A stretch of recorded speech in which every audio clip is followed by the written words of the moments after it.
Hello everyone and welcome to Capes, Cows and Masks, the show where we uncover the world of soups and science fiction. I'm your host, Jake Hart. I'm a podcaster and a writer for Fresh Take Hub, and today I'm joined by both of my fellow co-hosts, Dave and Tom. How's it going, guys? What up? Going good. It's going good. Yep. Going good. Excellent to hear. So glad to have you both on because we've got a lot to discuss today. More controversy from Warner Brothers, interviews with Ray Fish and Chris Terrio, or obviously the cancelling of the New Gods, and some also, but on the positive side, we got some really good trailers to go into. But before we get into all of that, how are you, gentlemen? How has been the last couple of weeks been for you? It's been good. Been mostly rewatching BoJack Horseman, carrying on with my comic read-throughs, and working on the comic that I'm attempting to write at the moment. I've actually written a few more pages for it. Granted, one of them was just like a one-page splash with just one line of dialogue, but it still counts. So, yeah, it's progressing nicely at the moment. You want to spill any beans of what that's about, or are you keeping that close to the chest? I'm keeping it close to the chest for now, whilst I still work out some kinks with it. But I'll be happy to talk about it at some point on the show once I've got a bit more flavour for it. Yeah, Dave, what about you? Yeah, exciting stuff. I've been doing like a lot of catching up on different content, watching, finishing some series, going through the old Godzilla films still, which is always a joy. Going through some very, very crazy old 60s movies as those evolve, and just going back to some old sort of sitcoms like Futurama. Like Tom as well, I've also been like a bit more inspired creatively in terms of like fiction stuff. So while there's been a lot of superhero and sort of science fiction stuff within the past year or so, I want to get back into some fantasy. So I was checking out a few different series. I think I started Discovery of Witches, and I do want to go back to his Dark Materials because I started that but never finished it. But that also inspired me a bit to maybe sort of look into like some storytelling and world building and that kind of stuff, which I'm having fun with at the moment. So yeah, maybe there'll be a fun project I'll start up in the future as well, as amongst the many other things I'm always working away at. We should collaborate, Dave, on a project. Crossover. That's what we'll do. We'll cross over our two properties. Monsters versus aliens. Is that just the sequel to Cowboys versus Aliens? You're going to get Daniel Craig. Yeah. When are we going to get that sequel? It's just the DreamWorks film. It's just that, the animated film with aliens, monsters, and whatever else. Yeah. Just like, what if books had feelings? It's more Pixar, but still, the point stands. What have I been doing? I've tried, I say try, it's not very hard to do it, but I'm slowly getting back into Star Wars mode now with The Bad Batch, nearly only a matter of weeks away, and obviously May the 4th, Star Wars Day and all that, so starting to, go. We obviously did a return to the Mandalorians, that we revisited the 2D Clone Wars, the Jenny Tanatovsky series, which is now out on Disney+. Me, Dave, and Niall, we had a really fun discussion doing that. That was really good fun. And just starting to continuing the chronological rewatch of the Clone Wars animated show. I'm doing that with my girlfriend. She's never seen it before, so I was like, oh my God. So I was like, I've got to show you this, and I've got to show you how you can appreciate the prequels even more. So yeah, we're having a really good fun going through that. And I think the great thing about the Clone Wars is that I think this is probably like my 4th proper watch through, like from start to finish. And no matter how many times I watch it, you always find little things or little new themes or messages that George is playing around with that I'm just like, man, this is a kid's show, and yet it's so deep on so many levels. And yeah, I just love watching this stuff. So pumped for The Bad Batch. So yeah, mainly been Star Wars for me. I mean, nothing wrong with that. I love me some Star Wars. I'm excited for Bad Batch as well. It's going to be great.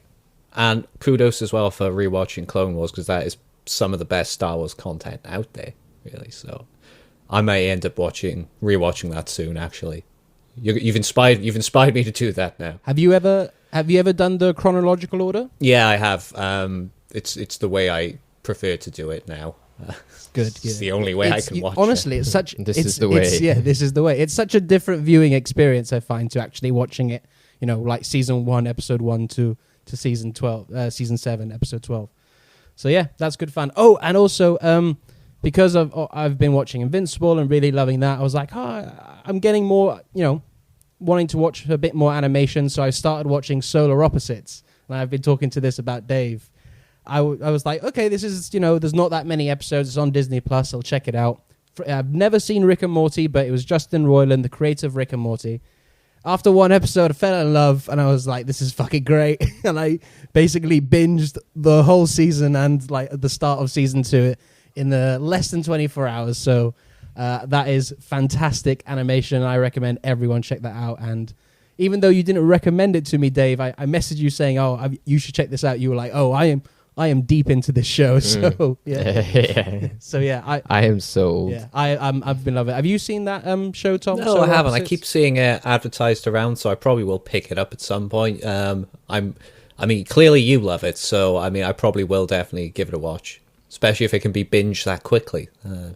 I'm not doing anything. I'm not doing anything this weekend. I'll just binge the whole thing. It's just great for references as well. There's so many science and fiction and fantasy references, different films and franchises, so it's just great for that. But yeah, it's a great comedy. I think it just works on a lot of different levels. Really clever. I do enjoy Rick and Morty anyway, so be good to see a bit more. That was the thing I was worried about. Is this just going to be Rick and Morty light? But I would sort of compare it to like American Dad, Family Guy. They're quite different shows, but quite similar humor at the same time. So. Yeah, well, I've never seen Rick and Morty, so I had no sort of expectation of what this show would be going in. But now, after having watched this show, I'm now gonna, watch Rick and Morty because I know all seasons are on Netflix, so I'll be going through that at some point. And plus, it's the Dan Harmon thing, so Dan Harmon is always amazing. Yeah. Him and Justin Roiland together is just chef's kiss, as you usually say. Yeah. yes, exactly. Tom would be glad to know that I finally finished Community like recently as well. I can't remember if I said that previously. So, and that was nice to like watch the season finale and everything with that one. So that was capping off that sitcom watch through. Did you start that like back in lockdown 1 or something? Possibly. I can't remember exactly when I did. Like I had seen up till series 5 years ago anyway, but I just never seen 6. So yeah, I know it was pretty much like September-ish, I think I started watching back to season 6 is a great season. Nice. Anyway, we should probably crack on. Yes. Right, so yeah, we got plenty to cover, so let's go into the news. Tear up page 1, run that photo instead. Headline, Spider-Man, Hero or Menace? Exclusive Daily Bugle photo. So, last week, this interview dropped by Ray Fisher in The Hollywood Reporter. This comes off the heels of Zack Snyder's Justice League, and then the Warner Media CEO Ann Sarnoff gave an interview with Variety, I believe, where she stated that they're moving on. It was nice that Zack got to complete his cut. We settled the Ray Fisher thing. Walter Mada is a person of color, so there's no way he can be racist, which is ridiculous. Then it was revealed that Ray Fisher is not under an NDA anymore, and his lawyer came out issuing a statement confirming that. So everybody was like, oh, is Ray Fisher going to spill the beans? And he has. So he's now delivered this interview to Hollywood Reporter. So much here was revealed about his experiences on set with Joss Whedon in the reshoots for Justice League, about some of the racist moments he encountered on set, insensitivity to his race, how Cyborg was portrayed, how Booyah was a real issue. With so much stuff, we got some revelations about Gal Gadot and the threats from Joss Whedon saying that he would ruin her career, apparently making fun of Patty Jenkins. Even Regé-Jean Page got dragged into this, the guy from Bridgerton, into the contention to possibly play Superman's grandfather in the Krypton show, because apparently Jeff Johns didn't want a black man to play Superman's grandfather. Jeff Johns, was defending himself through his spokesperson, saying he was married to a black woman before and now married to an Asian woman now. So there's a lot in this article to really consume here. There's so much going on. I go out to you guys. So what were you surprised by or maybe not surprised by? And I think this is in essence a pulling back of the curtain of what it's actually like to look at the inner workings of a studio. when it's confronted something like this, as the overall society is now transitioning away from a certain attitude towards people of color to a more open and receptive attitude, and now people concerning their complaints about how their characters are portrayed on screen. So Dave, do you want to go ahead first? What's your overall thoughts on this, and where do you want to start, because there's just so much to cover here? Yeah, definitely. To me, it wasn't that surprising, because I had said that, from what I had seen of Ray Fisher, I thought that he seemed like a really nice, really genuine guy. Even in the Whedon cut, I sort of was struck by his charisma and his acting ability. And obviously, we just got to see that times 10 in the Snyder cut. So while I don't want to name any names or at anybody, sometimes you will get actors or certain performers or those in the media who you think, well, are you exaggerating it? Because there can be those who are just after fame or headlines or want to stir things up a bit. And, Ray Fisher never struck me as one of those type of people. So I always felt that what he was saying, even though there wasn't any specific examples, seemed to be true, and especially once more people came forward, because again, it was the type of thing of like, well, why would you lie about that? Why would you say all of these things? Especially when it's something concerning race. I don't think there's many people out there who would lie about something like that. So all of that really sort of came at no shock to me. I think that it struck a chord with me particularly, and I think that's where it'll do the same for a lot of other people, I think, and it will make people think about not just the Hollywood industry, but work environments as a whole. You can often have a lot of people who will work in certain environments, and people will just be like, oh, well, that's just what he's like. That's, he's your boss. You need to get on with it. And, sometimes you will have very, aggressive management, or you will have people will tell you, oh, well, we're sorry this happened to you, but you just have to deal with it. And as somebody who has dealt with situations like that from very big companies, in which is a kind of just well, too bad kind of mentality, and this gets the job done, even though this person is potentially abusive or verbally a horrible person, they kind of just oversee it because that person is doing a greater good on the whole, which again, I'm not saying is always it's usually a bad thing, but I'm not disagreeing with their logic that sometimes you do have to make certain exceptions if somebody is, doing a good job, etc. But when it does come down to the way that somebody feels working somewhere, or makes them feel, not as part of the team, or they're not being listened to, then that's where you start to get problems. And that's what this situation screams to me, is that just, you can tell that Ray Fisher just wasn't happy, and there's nothing in particular there. Here is where a crime has been committed. This is where somebody has done something very specific that is, needs to be highlighted. And again, that's where I've experienced many situations like that, where people say, well, what happened? What did they do to you? Write down the exact moment. You're like, there's no exact moment. There's not anything particularly. They didn't punch me in the face. They didn't, drag me across the floor. They didn't shout at you in, the middle of the set. But it can just be lots of little things, lots of little passing comments, just the way they talk to you or to other people. And I think that it just goes to show you need to think about, one, the way you act in your workplace, and two, listen to, those around you and your colleagues, etc., especially when it comes to things like race. Obviously, this has become a bigger thing now. People will say, hey, you were writing a story about a trans person. You were writing this film about an autistic person. Why did you not talk to this community about it? Why did you not take the advice of somebody of that background? And I think that is definitely the case with Ray Fisher. He's come along and said, hey, as a person of this background, you might want to know that I've got an issue with this. And then to turn around and go, well, we're just going to not listen to you because my son likes that aspect, or that I'm not racist because I'm married to this person, so I'm just going to ignore what you think because I think it's okay.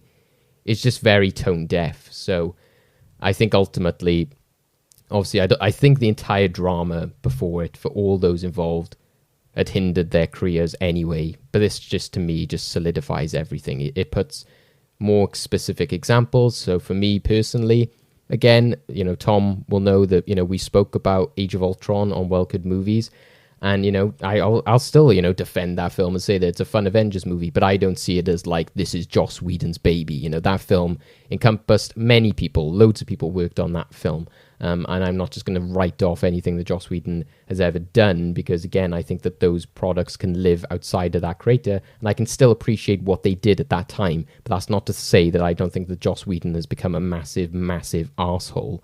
And personally, I think the things that he has obviously said are very...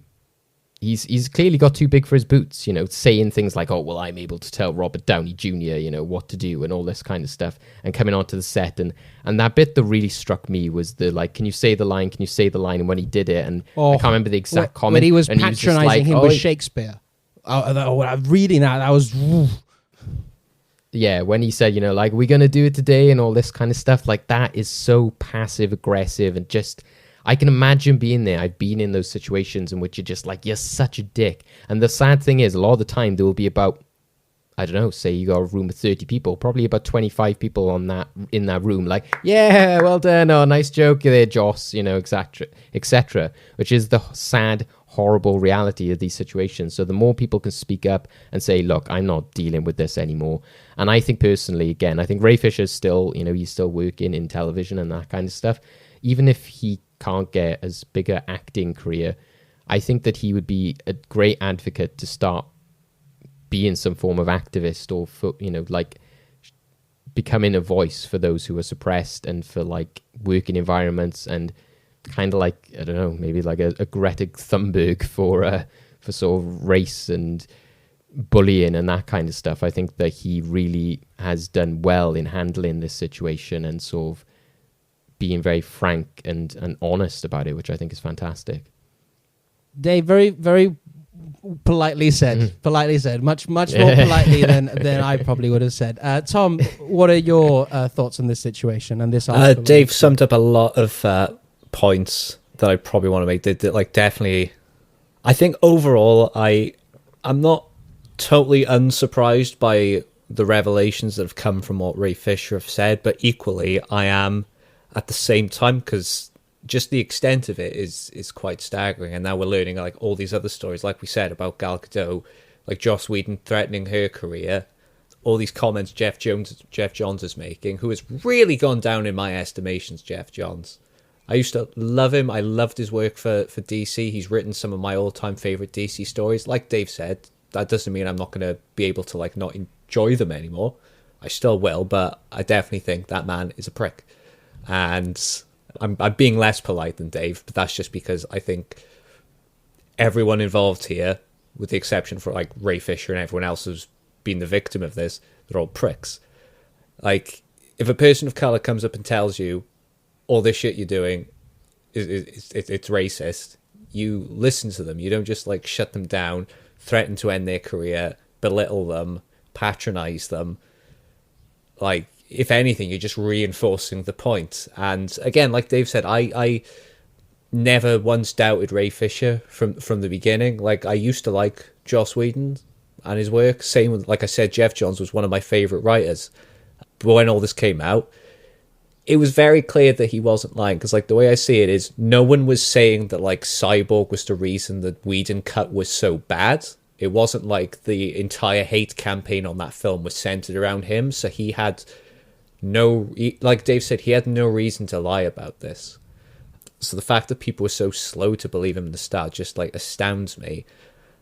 And yeah, I can only hope that this is going to lead to some real change in Warner Brothers, and that they'll like take a proper look at themselves, and hopefully Joss Whedon doesn't get much more work in the future as well. I'm definitely not going to be picking up anything of his ever again. So yeah, as I said, just like it was both unsurprising and quite surprising, and I just appalled at pretty much everyone at Warner Brothers involved in this. And the fact that they like tried to sweep it under the rug and say like, oh, we did a full investigation, everything's been dealt with, it's all fine. It just does not sit well with me, because like at the moment that's telling me that they're not planning on making any wide sweeping changes, just the performative ones, like disavowing Joss Whedon, maybe pushing aside like Jeff Johns a bit. But hopefully now with this interview and the further interview that's coming with Empire as well, maybe this will start to see a bit more of a pushback against Warner Brothers, and maybe we'll actually see some proper changes there so that this doesn't happen again. Because, you know, Ray Fisher probably thought he hit the jackpot being able to play Cyborg in Justice League.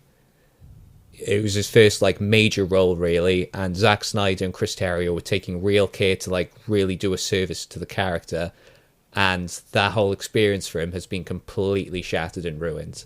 And I think that is like really disappointing in of itself. So I hope he's able to bounce back from this. I hope that like he'll still be able to get some work after all this is like done and dusted, or even whilst it's still going, because I'd like to see more of Ray Fisher in the future. I'd like to see more of Cyborg in the future, if I'm honest. But yes. Well, that entire Flash situation was horrible. Just, you know, like the sort of cameo comment and stuff like that. That again, just like you said, Tom, just goes to show again he's got this like promising look ahead as what his career could be, and then to see it like shrunk down like that is just like exactly. And it is almost like they're punishing him in a way for having the gall to stand up for himself and tell them what you're doing isn't right. But I think this is definitely not going to be the last we're going to hear about this. I think we'll be talking about this next week again, probably, or some other massive controversy from Warner Brothers, because it seems like every time they make some like good decisions recently, just something comes out where it's like, oh, actually, no, they're still not learning all their lessons. But yeah, so I have to wait and see what next week brings.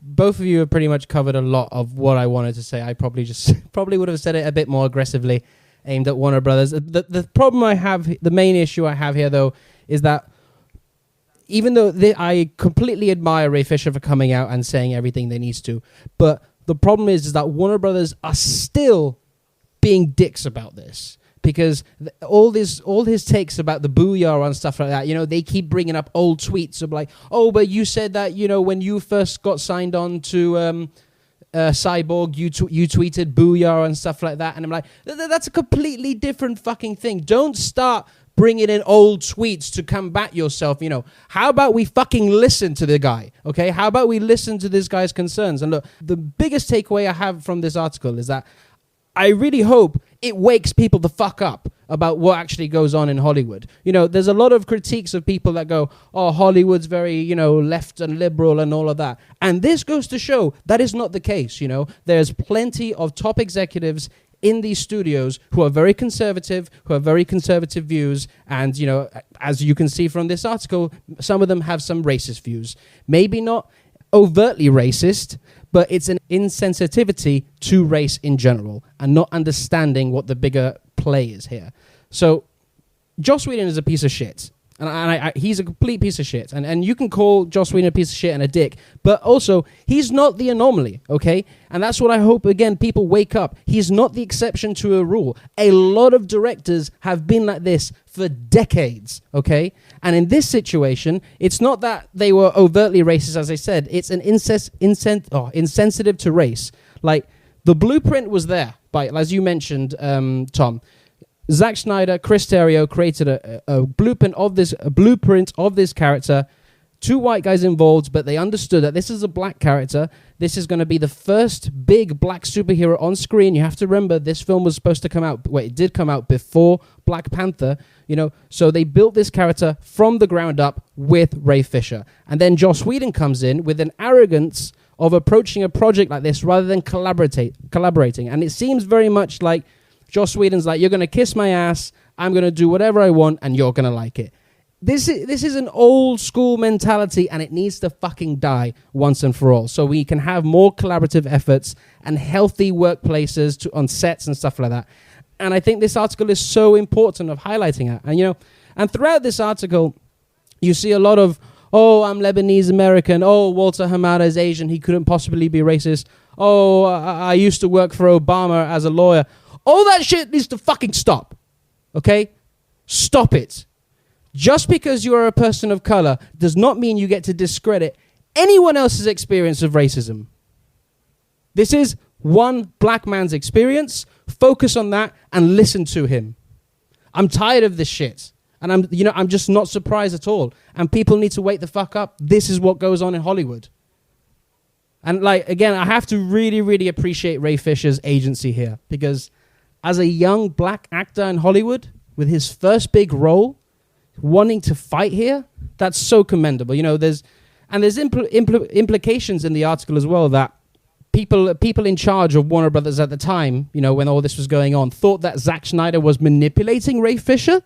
You know, first of all, trying to bring Zack Snyder into this for no reason. By this point, he is away from the project. He is dealing with his own personal tragedy. How dare you? And then by saying he's manipulating Ray Fisher, that takes away his agency, which I think is racist in itself. Like I said, it's not overtly racist, but it's a huge insensitivity to race. So all I'm saying is that we need to do better here, and I hope this article, and, you know, like you said, Tom, he's got another article coming out in Empire soon. I hope this can be the start of a big change in Hollywood. And very much like John Boyega last year during the Black Lives Matter protests in Hyde Park, you know, he said some things that I may never work again, but this shit needs to be said. And absolutely, I commend him for it. And look, now he's got loads of movies and projects coming up. And I really, really hope the same happens for Ray Fisher, because, yeah, like Dave said, we saw what the potential he had in Justice League in the 2017 version, but then you get to see it in full force, in full 4 hours in Zack Snyder's Justice League. And you're like, this man is so talented. He needs to have a career. So, yeah, I'm sorry if I got a bit, you know, angry there, but this stuff really, really angers me. And, you know, if I'm not angry, I'm crying. So, well, if it's the anger was warranted, so I'm okay with it. It's like, you know, and it'll be interesting to see how the series goes in terms of Falcon and Winter Soldier, because it's often, you know, like with that, the character of Carrie, you know, she says, we have to act this way because, you know, they don't listen to any other type of language, which is very true. That's why it's such a real scenario in that series, in which by going, oh, okay, well, you know, we'll like quietly ask that you please stop like disrespecting our people, doesn't work. And, you know, that's what like works for that character and stuff, is that in some ways, yeah, you know, it's like the climate protests they had like a few, you know, years ago, you know, when they literally just stand in front of trains and stuff. And yeah, sure, you know, if I was there like trying to get to work, I'd probably be pissed that day. But at the end of the day, what, you know, it gets people's attention. It makes people, you know, realize, oh wow, you know, okay, these people are really passionate about it. And it's the same thing as the Ray Fisher situation, the John Boyega. They literally need to like shout and scream about it and say, up yours, if they're actually going to get any change. And I think that's the sad thing, is that it's not actually like a change in of rules or the way companies operate. It's just a cultural change. It's just the way that people like go about themselves, how they act. And like you said, Jake, you know, should these people be at the top? Should they be CEOs, especially when a lot of them will have the mentality of like, oh, wouldn't that be cool? Oh, well, wouldn't, you know, like, wouldn't people like this? Oh, well, Marvel's being like more lighthearted, and this like force this like dark, moody, different film to then be lighthearted. And I think that's what's completely understandable about this situation is, again, and I think it really shows a naivety on terms of Warner Brothers, and that's where you guys have been saying that they need to shake things up, because definitely I think this is one of like the worst public scenarios that any film company has had for being how transparent it is, because it just screams kind of like a team of people are there, they've got their manager, and then the manager has to leave and the new manager comes in and everyone's like, we don't like this, you know, and that person was Joss Whedon in that scenario, and he comes in and mixes things up and changes everything, and understandably people go, we don't like what you're doing, I don't like what you're now asking me to do. And that's what's happened here. And I think that it's incredibly naive for Warner Brothers to just go, oh, well, that's fine, we'll just sweep it under the rug and we'll do better next time. It's like, no, you need to like realize what you have and what you plan to do. You know, you can't just change a project halfway through. I think that's why, again, all of this just highlights what a stupid idea the Joss Whedon cut was in the first place. And it just backs up, you know, the fact that Zack had to leave the project in the first place. He says, you know, there's obviously the personal family tragedy he went through, but all of that was being made worse by Warner Brothers pressuring him to change the film and to alter things, which is really sad as well. So again, it's not surprising that all these other people then have bad experiences of the poor decisions the Warner Brothers made in the first place. It's very school playground stuff, isn't it? It's like you were saying, Jake, in terms of the like, you know, like, oh, well, you said this and he said that, and you know, it's just like, grow up, be like, you are a company. At the end of the day, whatever, people want to say about Disney, at the end of the day, they stood up and said, hey, this woman is causing an image which we don't like. Bye-bye, and fired her. They just dealt with it, and they didn't want to deal with that aggro. So Warner Brothers needs to big up and make some big, statements like that themselves if they don't want to keep getting themselves involved in this. The problem I have with this, Dave, is that I'll give Disney the pass on the Gina Carano thing, okay? But they fucked up before, okay? And this is the problem I have with a lot of these companies, not just movie studios, just corporations in general. They're all very quick, to throw out posts and statements against racism. Here at this company, we do not stand or tolerate for any kind of racism. And you think, do you though? Do you though? Because then you hear all these stories of real life people in real life situations, of how they've been treated, how they've been handled because of race. Let's not beat around the bush.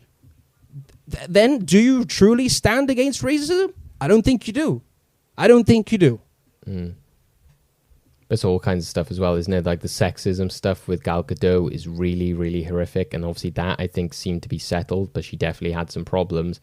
And without sidetracking too much, it's kind of like the Piers Morgan stuff with ITV, wasn't it? They're like, hey, this program is brought to you by Mind. We're trying to make this big message about how mental health is important. And then you got this guy literally on TV, spouting crap about how somebody, saying that they were suicidal is absolute bullshit. How can a program which is meant to be affiliated with a mental health charity have somebody saying that? And it goes the same here. How can a company which is meant to, hold these certain values and hold these certain professional attributes then have these people operating the way they do or working in the environment that they are? So again, I definitely not saying that Disney are the saints. I think that the entire industry needs to realize that, because they've made a lot of mistakes in the past as well. So hopefully there's a massive learning curve here, and they get their shit together. Tom, anything else? No, I mean, I think we've all hit the nail on the head here. Just basically, Warner Brothers need to get this shit together. Also, I will say just one complaint I had about everything that Dave was saying was when you say Joss Whedon and WB altered or made changes, it sounds too nice and playful, when in actual fact what they did was they took the movie, ripped it apart, wiped their asses on it, and then used that as the script. Well, as Chris Terrio says, they vandalized it. Yeah. I mean, Chris Terrio was basically just said, my name might be on there, but it was only because it was going to be way too much hassle and cost to, have his name removed from the film because of how close it was to being released. But he doesn't want to be affiliated with that cut at all, because you can believe it looking at the Snyder cut. It's not the same film. I mean, same basic plot beats, but it's not the same film. Yeah, I mean, we haven't really touched on the Chris Terrio of it all, but I think that's enough for today. But yeah, people should definitely check out the Chris Terrio article. He also talks about his struggle during, Justice League for different reasons, obviously very different reasons, but nonetheless important to take into and read and highlight. And it just goes to show that how petty really the industry is. And also I feel like it does back up Ray Fisher's claims, not so much in the way of it's him saying like you said, he's it's a very different thing what he's complaining about, but it's if you're looking at how WB acted with him, and then all of a sudden Ray Fisher's arguments are not that hard to believe, because there's a clear culture there of just problematic shitbags. Continuing on the train of problematic shitbags, this is why I wanted to put all the shit news at the beginning to get it out of the way, and then we can talk about the good stuff. So this is obviously nowhere near as important as the stuff we've been discussing, but nonetheless it is frustrating as comic book fans, as pop culture fans, and that is Warner Bros. And DC have cancelled 2 movies that were in the pipeline. First one being The Trench. Who really cares? But the main one that everyone is obviously very saddened by is The New Gods, which was in development by Ava DuVernay and Tom King. Apparently, I don't know if this is actually confirmed by Warner Brothers, but apparently the reason for the cancellation was because They wanted to distance themselves from the Snyderverse, and Darkseid had obviously just appeared in Zack Snyder's Justice League. I don't know if that is the case, because if that is the case, first of all, you've said the Zack Snyder's Justice League is no longer canon. So why should that make an impact going forward with these characters?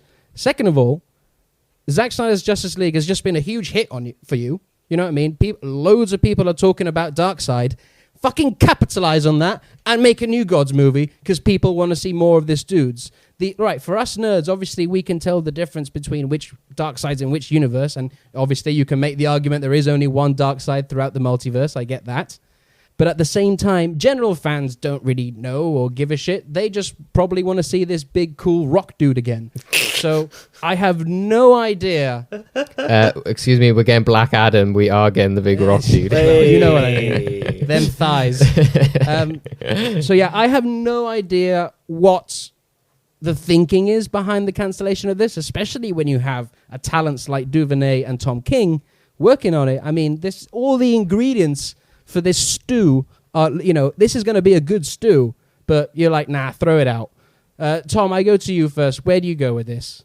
Well, I'll start off talking about The Trench. I mean, I wasn't super hyped for that film. When they first announced it hot off the heels of Aquaman, I was kind of like, why? But then a part of me has always been like, well, The Trench does look kind of creepy, and it's James Wan, so I mean, that could actually be a recipe for a damn good film. So I was intrigued, and now to hear that I'm not going to have that intrigue paid off, I'm a bit like, I'm a bit sad now.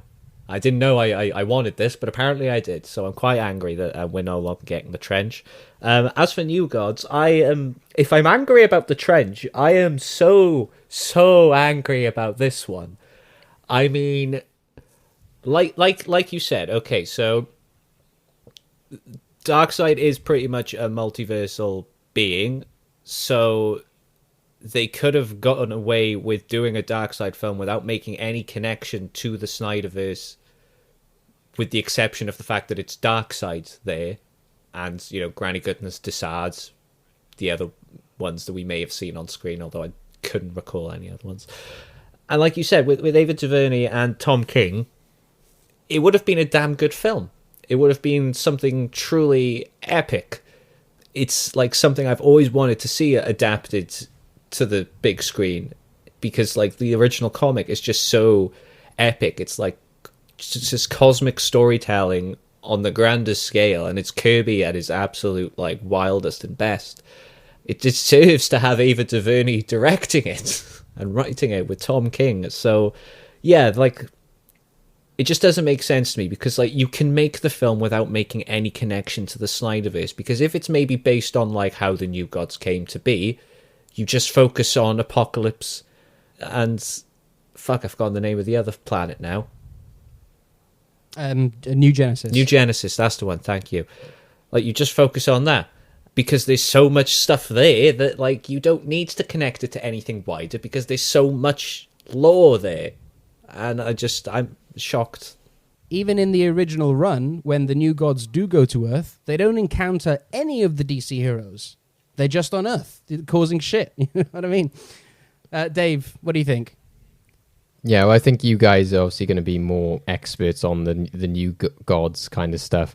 I do laugh, and I do agree with Jake. Unfortunately, with The Trench, I was never on board with that, especially once I saw Aquaman, unfortunately, because I wasn't as big a fan of that film. And it did always kind of scream to me of that kind of idea of, hey, wouldn't it be funny if this person had a film, or this background character had a series? And it's, we'll see how some of them pan out, but again, it's like when they do say, oh yeah, we're gonna have a series of this, and when I suppose maybe DC, they're like, hey, a Krypton TV show, and I'm like, cool, I don't care. And it's that kind of so yeah, I'm not sad to see that go, really. I just felt that it always kind of seemed like a project just randomly announced to never actually come to fruition. New Gods, again, I don't know enough about the New Gods. I never kind of heard about it and thought of it as a standalone story. I was like, oh, okay, if it's dealing with these characters again, to me, I thought it was like, oh, well, it'd be like doing a Thanos film or something like that. I thought these were like the villains and stuff, so they would be a part of the bigger story, etc. Obviously, I'm wrong. No, you're right, Dave. They should have made this a franchise. They should have made a franchise of New God stuff. Yeah, no, but what I'm saying is, I think maybe in some ways, I think that they have said like they shelved them, so I think that they could still be light at the end of the tunnel. I'm just not sure if like fans or casual viewers would be ready for something like this yet, because again, you can't even say, oh, they haven't established the DC universe yet, because they clearly don't even want to establish a universe, because they're so focused on telling individual stories and shelving and chucking actual team films and that kind of stuff. So that's the weird thing about it, is that you can't say that they're not ready because they haven't established the universe enough yet, but at the same time, they don't seem to be going with a clearly Marvel approach of like, this is the timeline kind of aspect. So I'm torn on the fact of I still think that it seems like the kind of project that would maybe benefit once we've experimented a bit more within the DC universe, once we've maybe seen a bit more of like the Justice League, characters like Green Lantern, Martian Manhunter, those kind of characters. And ultimately, I'm kind of just happy that Ava DuVernay doesn't get sort of burned again. I would hate to see her on a project that would kind of be meddled with, or would not be given the financial backing it needs, or would sort of come out and sort of flop at the box office because it didn't have the correct push behind it, or advertising campaign, whichever way you want to say it. Because again, we just talked about how problematic things are at Warner Brothers, so I'd hate for somebody like Ava DuVernay to have her project meddled with or, changed. Like I said, after the fact that she's had, she like walked away from Black Panther, she was involved in A Wrinkle in Time over in Disney, that didn't like do very well box office wise. So I'd kind of be happier to see her in something like a bit safer to sort of get her back to this, well, not even get back, she should just be at this level of a Patty Jenkins, of this fantastic director, which you can see from the documentaries and Selma, you can see from that film that what an accomplished and fantastic director she is, but she hasn't had a chance to show that yet in a blockbuster, and I'm not sure if New Gods was really the film to do that in. So I'm happy for her to like go away, work on some other stuff, and come back to something like this. So like you guys, I'm still excited. I'd love to see it. But I think maybe just for the tone and what they're going for with DC, it would maybe be better this come along later. It's kind of like Guardians of the Galaxy or something. I'm not sure like they would have been best having that in phase 1 or something like that. But I do also question this whole idea of like, oh, well, the Snyderverse is not canon, because you've admitted yourself that nothing is really canon. You've said that these are all different stories, and Joker, they all happen. But it does also come down to, again, what we were just talking about. There's obviously a lot of pettiness and a lot of childish stuff going on at Warner Brothers, in which they were like, well, I was on the side of Jeff Johns and Whedon, and, like, I don't like Zack Snyder. It's very much they don't like the project because of personal feelings, not as much of, like, the actual, like, this is what I believe the vision should be, or these are the characters I'd like to see going forward.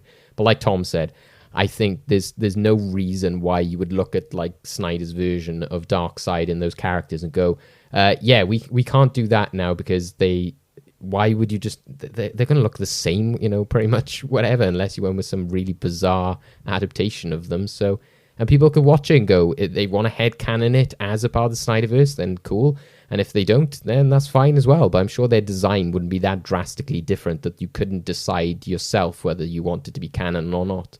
So, yeah, I think that's bizarre as well. But I think I slightly pushed back on you on like this not being the film for Ava DuVernay to come back to a big franchise, because I don't know. I don't buy your justification. I think, why not? I think she's had enough time now since A Wrinkle in Time. It's the sting of that has, nobody talks about it anymore, so that's gone now. She's done some really successful work since then. When They See Us on Netflix is fucking incredible. So, and judging from her statements, when this news came out, it looked like she was totally into this project and she was completely dedicated to it, along with Tom King's statement. They looked like they were totally in. And I also say, if people constantly saying, "Oh, we want new franchises, we want new things and stuff like that." New Gods is right there, man. You know, you can do. Zack Snyder said Justice League was like Lord of the Rings. You could truly do a DC version of Lord of the Rings with the New and Gods. have so many like side series coming off of it as well, like a Mr. Miracle series. Exactly, like. But when you haven't even like got Superman right, again, you know, not as Ava DuVernay, as a studio. No, I get that, but you know, but at the same time, you know, you still have to keep on. Why keep focusing on Superman and Batman? Do you know what I mean? Like, we love those characters, yes, but come on, you have a whole library here of so much content and, you know, IP to do. Utilize it. You own it. Like, it's right there. The stuff is literally in print. Just do it. Like, I don't see anything holding you guys back. You know, even do a fucking series, HBO Max, if you're, you know, worried it's going to get a bit more risky, stuff like that. Just throw it on HBO Max, pump the money into there. You know, the part that made it sting a bit more was that in Tom King's statement, he mentioned, "Oh, I'm so sad you guys won't get to see that scene between Mr. Miracle and Big Barda." And I was like, fuck you, Warner Brothers. You just taken that away from me. And they've done this and they're going to get off scot-free. See what I did there? Oh, Tom. I'm a genius. Tom. I'm a genius. Moving on. Last bit of DC news. We have a trailer for the very much anticipated Batman The Long Halloween Part 1. This is going to be a two-parter. This is part of DC's animated universe. Tom, I go to you first. What did you think of this trailer, and are you as big of a fan of The Long Halloween as I am? I have mixed feelings about this trailer. I'm a huge Long Halloween fan. It's one of my, if not, it might possibly be my favorite Batman story, actually. It's just stellar from start to finish. The Thanksgiving issue is one of my favorites, just because of that little moment between Batman and Killer Croc towards the end. I won't spoil it for anyone who wants to end up watching the film, because I'm hoping that moment's going to be in it. It's just really nice. And just like it's just a great comic, because you get to like have a good look at pretty much all of Batman's like rogues gallery, and there's this really, really great mystery like wrapped over it. Constantly keeps you guessing until right at the end, when you realize it could have only been this way all along. So I was really, really excited when I heard that they were making it.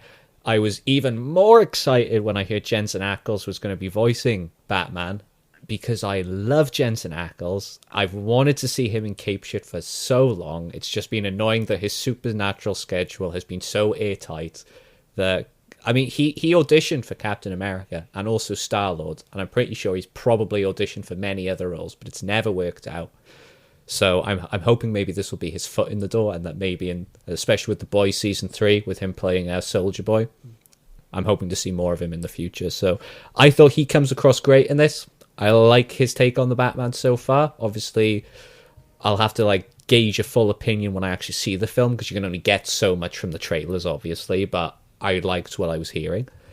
My one sort of issue is really the art style, and obviously it's this new art style that they're using for the animated stuff now. I think I mentioned this to you, Jake, the other day. It's just like, it kind of reminds me of Archer in a way, the way the art looks, and I don't think it quite works, especially when you compare it to Tim Sale's artwork in the comics, which is some of the best art in any Batman book. I mean, granted, I wasn't expecting them to like recreate Sale's art for the animated thing, because I think that would be quite difficult and maybe wouldn't work as well. But I just don't like this new style of animation they're going for. I think it just, I don't know, it irks me. I don't like looking at it. But I think as well, it just, in some places it seemed a bit rigid. The animation didn't seem to flow that nicely. But hopefully when the full movie comes out, maybe it won't actually be as bad. Maybe this trailer just didn't show it in all its glory. But in any case, I'm going to be watching it as soon as it comes out. I'm very excited.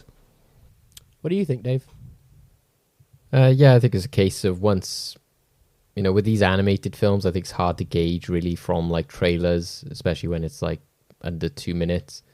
From what I've seen, it looks very much like a lot of the other animated movies. It looks fun. The voice work seems to be good, but until you see it like fully within the story, unlike you guys, like I said, I haven't really got any like personal history with the storyline of Long Halloween, so I'm excited for it in the sense that this seems to be used as a way to maybe get people more pumped and hyped about the Batman, because there's elements of that which a lot of people have speculated is based on this story as well. So I kind of almost don't mind too much if this is kind of a lighter version of the story, because if they just want to use it as a basis of here's the basics of the story and here's getting people familiar with these elements and these characters so that people can sort of familiarize themselves more before the Batman. But also, yeah, I don't have too much of an issue with the art style. I think that it does quite suit Batman. I think that obviously they want to step away from the look that they had with the Flashpoint storyline or universe, whatever you want to call that, so that they want to make these animated films look different in that way. So I'm glad that these are now looking different to what they used to, in which they looked very sort of sometimes very generic. And I think that this style kind of suits the look of Gotham. They're very bold designs. It does sort of fit in what they've done with the Superman and Wonder Woman films that they've been making. But as long as in the future we start to get a few more variations of art style and cartoon style, I think that, you know, it'll keep the animated stuff fresh, and it'll give people what they want, which is an introduction to these stories or some form of adaptation of these stories without having like a 10 episode series or something like that, which is probably what they would need in a lot of cases. But yeah, and like Tom, you know, I'm excited to see like Jensen Ackles as Batman. It's always fun to see like a new actor take on the role, and yeah, it's a good point about him being Soldier Boy in The Boys as well. It's a good way to see him in some cape shit before we see him in some more crazy cape shit. So I think that's a good point as well. So yeah, from what I've seen, it looks quite good, but I don't have the history or knowledge of the original comic to have too higher opinion yet. You should read it. That's fair enough. I mean, as you know, me being the Batman crazy fan that I am, I've obviously read this several times. I can't tell you how many times I've read this book. I wouldn't say it's my favorite Batman story, but it's definitely up there with, you know, within the top 5, maybe even top 3. I like the fact that they're splitting it into 2 parts. So to me, that shows they're giving the respect and the dedication to this story, the respect that it deserves, very much like they did with The Dark Knight Returns. And, you know, properly fleshing out that story into 2 parts, not cramming anything into 80 minutes. So I really like that, what they're doing here. The animation style, I am more on Tom's side. I am not a fan of this new animation style. Granted, I appreciate they want to change things up a bit, to move away from the sort of Flashpoint universe they created, or the new 52 sort of continuity universe. I'm all good for the change of the design, but this is a completely change of animation style, you know, down to the drawing of the characters and stuff like that. And, you know, there's just something about it that I can't connect with. I don't know what it is yet. I saw it in the latest Superman film, Superman Man of Tomorrow. I was not a fan of that. It just seemed really bright, the animation, and like sort of hurting my eyes at times. So, and we're also seeing that with the new Justice Society of America film that's coming out later this month. So I was like, I don't know. This one, however, I'm still not huge on the animation, but there's something probably about the darker colors that it's not quite in my face as much, so I think I can maybe get past it. Yep, like you guys say, Jensen Ackles as the Batman, that's awesome. I'm super excited to see that. All the voice casts sound great. I just hope, again, for me, it's all about this story. This story is very important to me, important to a lot of fans. I hope they show it the respect it deserves, and I hope we don't get a Hush situation. So the problem I have with the Batman Hush animated film is that it's very similar to The Long Halloween in terms of it's this long telling mystery throughout a long period of time. But what they did in the animated film is that the reveal, I don't know if you've seen it, Tom, but for me, they very stupefied the reveal and made it very simple, the whole film. Like, it's just a very simple story, nothing exciting about it. And I was like, you kind of butchered the Hush storyline. So I don't want them to do that here. I want them to actually just do what Tim Sale and Jeff Loeb did, And in regards to the artwork, to what you said, Tom, yes, that artwork is fantastic, but there's no way you can animate that. That is just such a unique and distinct art style. Batman's got like 50 centimeter long ears and stuff like that. It's crazy stuff, but it's epic. I as a comic, it's amazing. That is pure comic shit right there. But animated movies, well, I don't know if you can get away with that. So yeah, I'm excited to see it, but I'm still hesitant on the animation, but we'll see. Right, so let's head over to the Marvel news then. Not much news apart from a couple of trailers. So I think that's pretty big news in itself. First of all, we got a Black Widow trailer. Now, when I saw that this had dropped, I thought, what the hell? Not another trailer for this film. But I thought, because they've moved the dates and because, it's now on Disney Plus, I thought, I'll give them the benefit of the doubt. Let's have a look at this trailer. And you know what? I am now really pumped for this film again. I don't know if it was the use of the Avengers theme in this film or some of the really cool action set pieces we saw. I absolutely love Florence Pugh. I can't wait to see her in action in this film. I really like how little they're showing us of Taskmaster because, they really seem to be saving him or her for the film. And the stuff that they have shown, we've seen in other trailers before. Bit more to the plot, but I just really like this trailer. I'm totally on board for this now. It's made me excited again for this film. But Dave, what do you think? Yeah, well, I wasn't as burned out by trailers for Black Widow, to be honest. I felt that we had a moderate amount. We had 4 trailers. This is the fifth. This is the fifth trailer. I just didn't. I'll say was No Time to Die. That's all I'll say. No Time to frickin' Die. That's in terms. I'll just compare any film to that, and the amount of times I've had to see that fucking trailer. Then I just think that anything else, like, I've not seen that much, and I don't know. I just never felt that I was overseeing Black Widow, and if I did, maybe it was just the MCU fan in me was kind of blinded. But I still think that they did a good job of restraining the footage. They weren't like showing us too much. They weren't putting like TV spots and third trailers, fourth trailers, fifth trailers like they were with No Time to Die, whereas I felt, even though there were 4 trailers before, they were just remixed versions of what we had already seen. So I think that this one goes to show and prove that there was a lot that we hadn't seen already.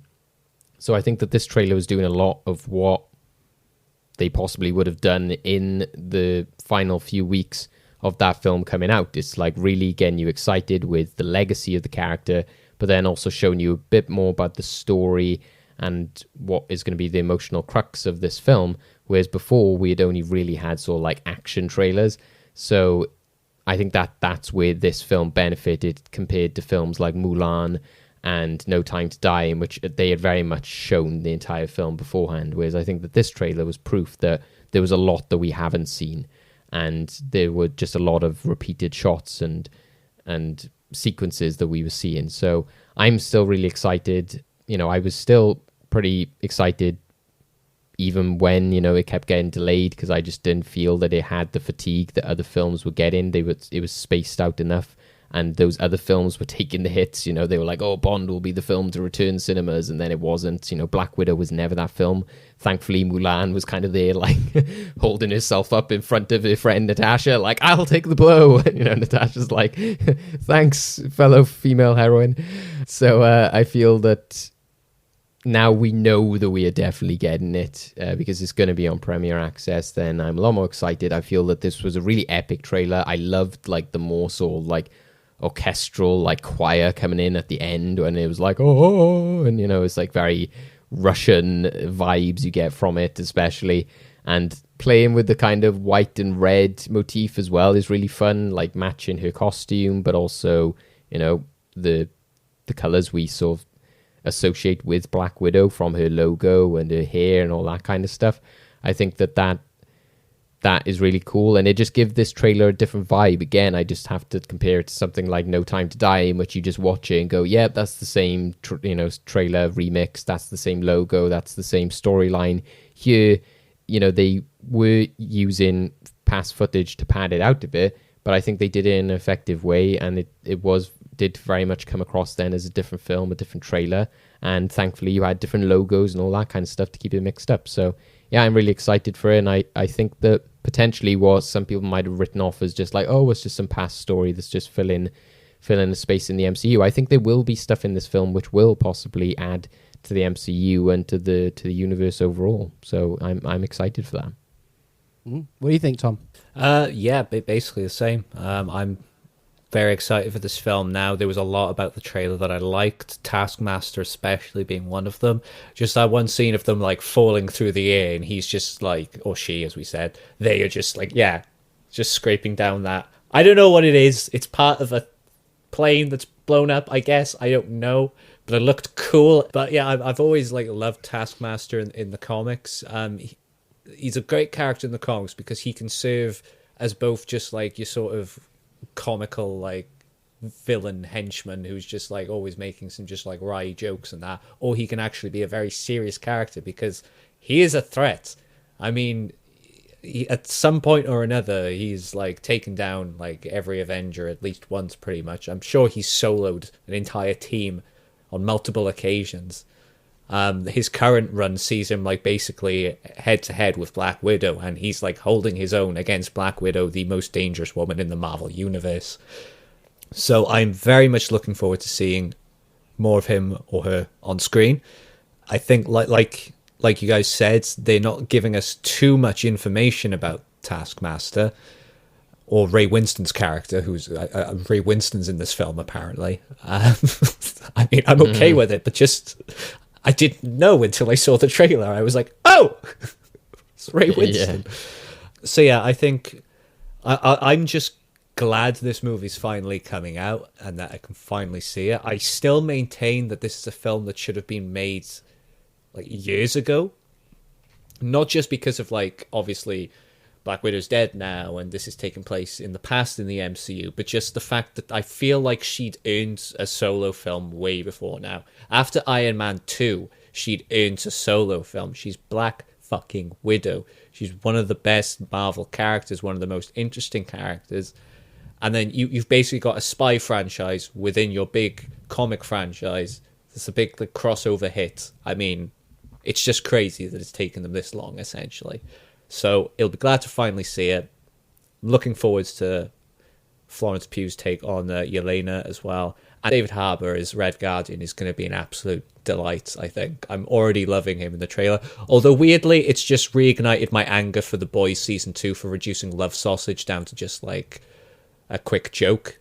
Because I wanted him to be like what Dave Harbour is, basically, as Red Guardian in this film. So yeah, I'm very excited for this and just glad that we can finally see it, enjoy it, talk about it, and see where it's going to take the MCU from there. Because I imagine there's going to possibly be a new Black Widow by the end of it.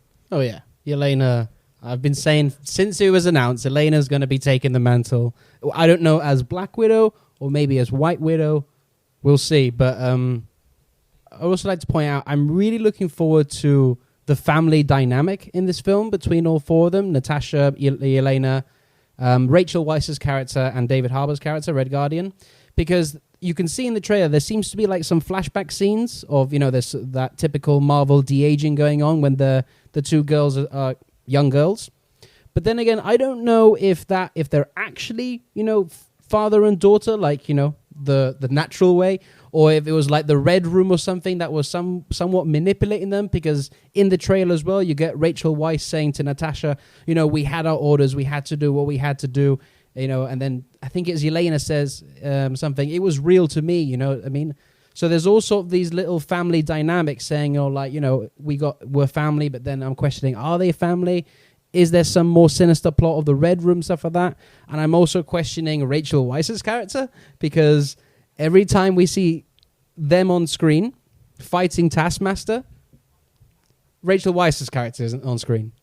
Pretty sure her character is a villain in the comics, isn't it? So it's a bit this is what I mean. So I've got a sneaky suspicion she could be Taskmaster. You know, if she isn't, whatever, that's fine. I'm not the writer of the movie. They probably got a better idea than me. But still, I wouldn't be surprised, and it would be a cool twist as well. So Yeah, I'm totally pumped to this movie. And also, to go on what you said about the music, the Avengers theme is cool, but that new Black Widow theme that they've been using in the last couple of trailers now, I really like it. And I hope it's not one of those just use it for the trailer sort of thing. Like, I want it in the soundtrack.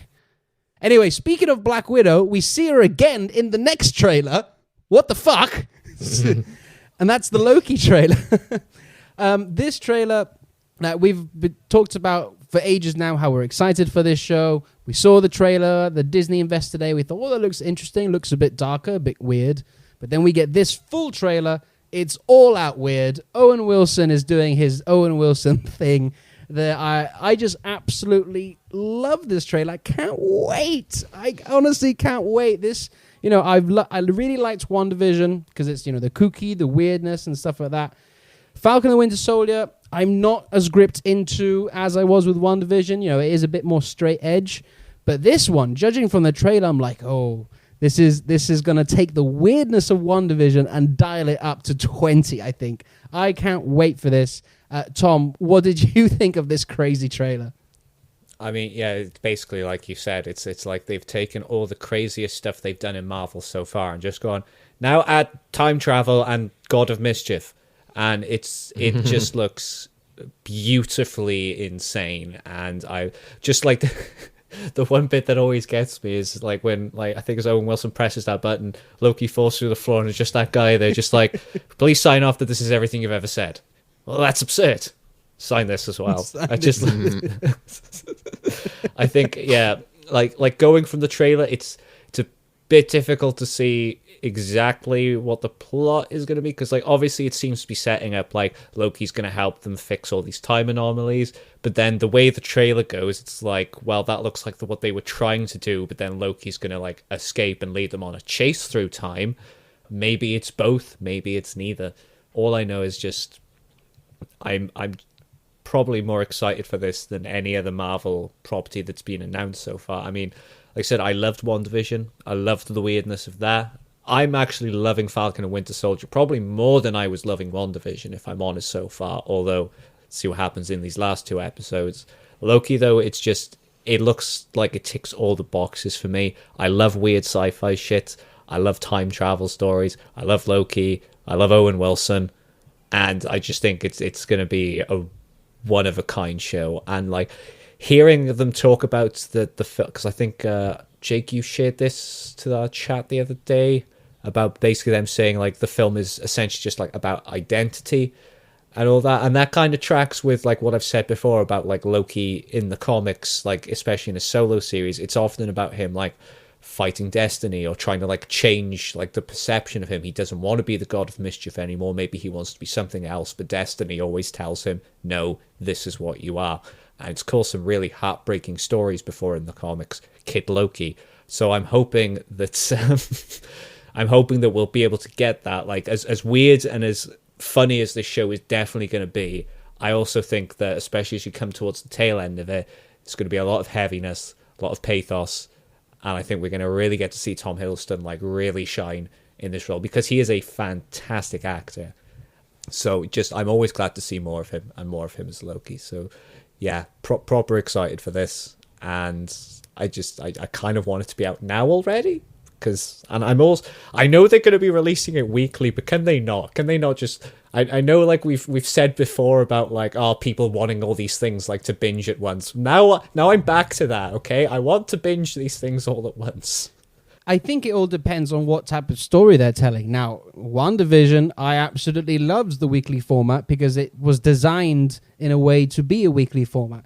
Some of the issues I have with Falcon and the Winter Soldier is that they've said that we've made a 6-hour film, and it shows. Like for me, it doesn't feel as if it's episodic television. It feels like it's several parts of a film, which is why it's not as gelling with me as a TV show as maybe I was like. So depending on how they've approached this, I think they have kind of said it is a similar way of approaching the Falcon and Winter Soldier, a 6-hour film. But then again, there might be more interesting, plot threads and characters and stuff like that. That might interest me more than what's happening in Falcon and Winter Soldier.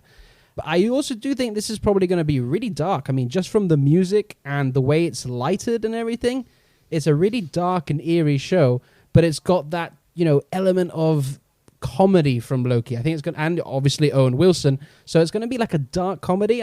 You pointed out the scene where he has to sign everything he said.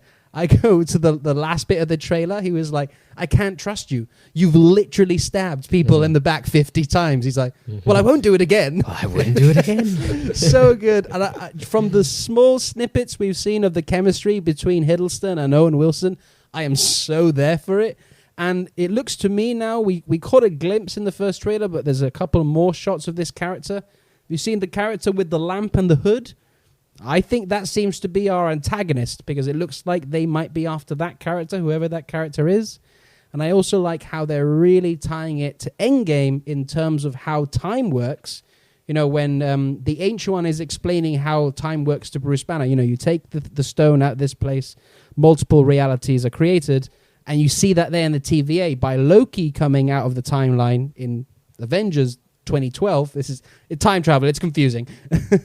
It starts to, you see on the visual screen, everything starts to split up. So, yeah, I think it's going to be, like Tom said, a time-traveling adventure to maybe correct what Loki's done.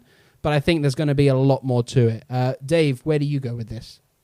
Yeah, similar to you guys, I'm really loving the sort of darker tone that it's taking. It looks really crazy and psychotic. I think that the music, like you pointed out, Jake, I love that.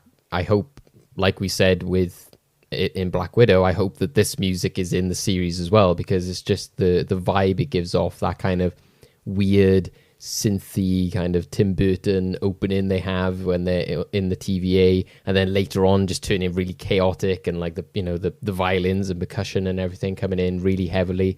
I think that all suits Loki really well because of that element of chaos. And yeah, just visually, I think this as well to me looks one of the most cinematic of the series we've had so far as well, in that you've seen a lot of shots and a lot of sequences where you're like, wow, that really is, even though we had something like Falcon going through the canyon and everything in Falcon Winter Soldier, we've seen by this stage that very much was like an opening set piece. Whereas this seems to have something like that potentially every episode, or, you're seeing so many different situations and so many CG environments and stuff. It's crazy how much they seem to have thrown at it. And I will say, to sort of push back on what Jake said about they said Falcon Winter Soldier was a 6-hour movie. They did. I think they have said that these are all essentially 6-hour movies. So I don't think it's fair to maybe say that, Falcon Winter Soldier was pitched as the 6-hour movie, because I think pretty much all of them have been pitched like that. But I do agree that show definitely appears as a 6-hour movie split up. And I think it's because it's got this kind of mystery mission element to it, whereas WandaVision obviously benefits because it's literally a sitcom per week. But I think this, to me as well, looks like it's going to benefit from the fact that potentially it's going to be a bit more episodic, and what they should be doing in the future, which is, hey, this week Loki's going to go sort the problem in this timeline, and this week Loki's going to go sort the problem in this timeline, etc., which could lead to what we're seeing. This week Loki becomes president. This week Loki, finds himself in some sci-fi world. It's all that kind of stuff. I think will turn out well. I think all that's great, and that sounds like a great science fiction pulpy type show. But can you do that in 6 episodes? Because you've also got to tell the main story of what you're doing.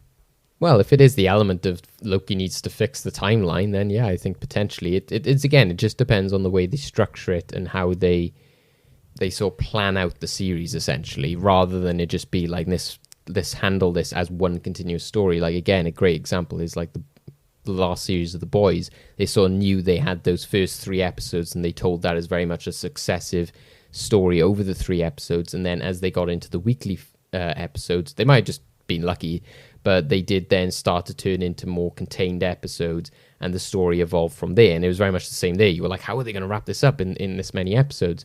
So I think they can do that with Loki. I think that it's a tight enough story that they can do that. Yeah, I don't think that it doesn't look like they're telling this massive end of the world sort of story. It's very much a contained sort of Loki story, but happening in lots of different crazy situations. But it depends on the way they structure them. Like I said, if it is going to turn into Loki's there as the president, and then we end that episode and then pick it up the next one, I don't think that's going to work. That's going to go back to the problems that Jake was talking about. But if you start to have the MCU go in the area I think we want it to go in, with projects like Ms. Marvel, She-Hulk, I think they have to do stuff like that because, again, why would you have a courtroom setting which doesn't start the case and solve the case within one episode? So they need to start doing that here, I think, of having a kind of beginning and an end. And if they don't, they just need to be like, right, here's the beginning and the end to the series, and this is what's going to happen each episode. So it'll be interesting to see how this goes. I think, like Tom, it's going to be unfortunate that we're not going to sort of lead into this directly after Falcon and Winter Soldier. We will feel that gap now after having so much Marvel for so many weeks, even though we only had, like, say, a 2-week gap in between. It will be unfortunate to have to wait a bit longer for this one, but I'm loving the humor. I love the 2 moments you guys mentioned with the everything you said and the stabbing you in the back. I also like how that guy who was in that office with everything you said had a mug of, like, his cat. Like, the cat was in the corner, and then his mug had, like, a picture of his cat. And I was like, it's just little elements like that, which is what I think will go back to what we had with WandaVision as well. Like, oh, look at that reference. Look at this. Loads of things from the comics, loads of things to pull from. Whereas, again, Falcon Winter Soldier just isn't that type of story. Whereas I think this will have a whole hive of references and loads of things to pick up on and loads of fun, kooky stuff, which was really fun and was kind of my jam in WandaVision. Right, so that's all the news done. So let's go into our weekly comics pull list. Well, after X-Men hit at the box office, all the studios started buying up every comic property they could get their dirty little hands on. So, okay, we'll start off with a non-Marvel DC one this week. I'm still doing my usual thing of 2 Marvel, 2 DC, 1 other. So we're coming back to Boom Studios. It's issue 2 of Grant Morrison's new comic, Proctor Valley Road. I definitely urge you all to pick up the first issue of that as well. It's shaping up to be quite a good little series, and there is obviously talk of it eventually becoming a TV show. So become a hipster and get in before it becomes cool. Moving then on to Marvel, we've got Daredevil, issue 29, coming from Chip Zdarsky. Elektra has taken over the mantle of Daredevil, and it's entertaining. I mean, I love me some Elektra. Her costume as Daredevil is fucking fantastic as well. The artwork is great, and Chip is a fantastic writer, so you definitely want to be picking that up. Then also at Marvel, we've got, continuing on with the King in Black storyline, we've got Fantastic Four issue 30. Currently, half the Fantastic Four are actually nullified. Basically means they're controlled by the symbiote god. Make of that what you will. And there's also some other crazy cosmic shit that's rearing its head as well, causing some issues, and some big revelations are promised, so definitely want to pick that up. Swinging on over then to DC, we've got Superman issue 30 coming out this week. Some interesting storylines are being set up in the Superman world at the moment, and it's safe now Bendis isn't writing for him. Also, we've got Rorschach issue 7 coming out. It's been a wild series so far. It's some of Tom King's best work, I think, at DC. I know Jake has definitely been loving it. And this is just, I mean, just it gets better each issue, basically. So if you haven't started picking it up, pick it up already, because it's so damn good. And so that is my comics pull list. So just to list them off again quickly, it's Proctor Valley Road issue 2, Daredevil 29, Fantastic Four issue 30, Superman issue 30, and Rorschach issue 7. Nice. As you mentioned, I'm absolutely picking up Rorschach. I think, like you said, Tom, it's probably Tom King's... Oh, I don't want to say it's his best work at DC, because I absolutely love his Mr. Miracle. Yeah, that exists. Run. Yeah, that and exists. There are some great runs within his Batman. Some, no, let's not talk about The Gift. But there were some Nightmare as well. That was a bit. But other than that, yeah, fantastic writer. Obviously, we talked about his Vision run. So yeah, he's a phenomenal writer. So I pick up anything he's doing, and obviously he's taking on Rorschach. I love the Watchmen universe, and I particularly love that he's made this in continuity with the Watchmen TV show that was on HBO. So that's just brownie points for me. I'm obviously going to be picking up Chip Zdarsky's Daredevil, because why are you not picking that run up? It is arguably, I would probably say the best Daredevil run since Frank Miller. Don't shoot me, but I think it's okay. I'm not going to shoot you, because that means people will take Bendis out of contention. Yeah, I mean, he's had some decent runs on that, but I still think Chip Zdarsky's run on Daredevil is absolutely fantastic. He has been phenomenal. He's been absolutely phenomenal. He's a great writer anyway, so... Definitely be picking up that, and I might pick up Superman because, yes, I wasn't particularly a big fan of Bendis' take on Superman, so now that a new writer's on board, I might check that out. The Daredevil one to me was the one that sounded most interesting because it's going with that idea of it isn't just like, oh, it's the same person for 700-800 issues. Like, I like that they can pass over the mantles, you can mix it up a bit, and I never thought of Elektra doing that, and I'm like, oh, that's cool Iron concept, Fist actually, was once Daredevil as well, back when I think it was during the Civil War arc. Matt was trying to prove that he wasn't Daredevil or something, so Danny Rand was the Daredevil with the Iron Fist for a bit, so... Yeah, not sure if that works as much in my head, but yeah, Elektra seems more of a natural fit.